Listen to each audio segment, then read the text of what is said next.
6 নং প্রশ্নে আমাদের বলা আছে 6 মিটার দৈর্ঘ্যের একটা মই ভূমির সাথে 60 ডিগ্রি কোণ উৎপন্ন করে ছাদ স্পর্শ করে। তো ধরি এটি হচ্ছে আমাদের ছাদ, এটি হচ্ছে আমাদের মই, এটি হচ্ছে আমাদের ভূমি। তো ভূমির সাথে 60 ডিগ্রি কোণ উৎপন্ন করছে, 60 ডিগ্রি কোণ উৎপন্ন করে ছাদ স্পর্শ করছে। আমাকে বলছে ছাদের উচ্চতা নির্ণয় করো, অর্থাৎ এইটুকু ছাদের উচ্চতা, এই উচ্চতা আমাদের নির্ণয় করতে বলা হচ্ছে। তো আমি এটি ধরে নিলাম এ, এটি ধরে নিলাম বি, এটি ধরে নিলাম সি, অর্থাৎ আমাদের এ বির মান বের করতে বলা হচ্ছে। যেখানে 6 মিটার হচ্ছে মইয়ের উচ্চতা, অর্থাৎ এসির মান হচ্ছে 6 মিটার। আমাদের বলা হচ্ছে এ বির মান কত।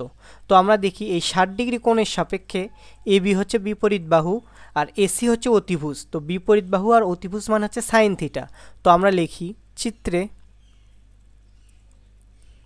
ত্রিভুজ এ বি সি এ সাইন এ সি বি কোণ সমান বিপরীত বাহু ডিভাইডেড বাই অতিভুজ।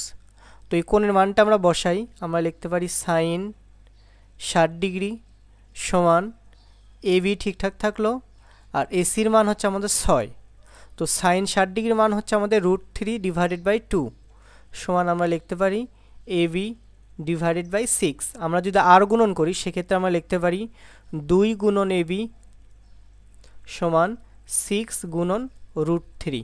দুই পাশে যদি আমরা 2 দ্বারা ভাগ করি তো সেক্ষেত্রে আমাদের এই পাশে থাকবে এ বি আর এই পাশে 2 দ্বারা ভাগ করলে আমরা পাবো 6√3 ডিভাইডেড বাই 2। এই 2 দ্বারা 6কে কাটাকাটি করলে আমরা পাচ্ছি 3, অর্থাৎ আমরা লিখতে পারি এ বি সমান 3√3, অর্থাৎ আমাদের ছাদের উচ্চতা হবে 3√3 মিটার।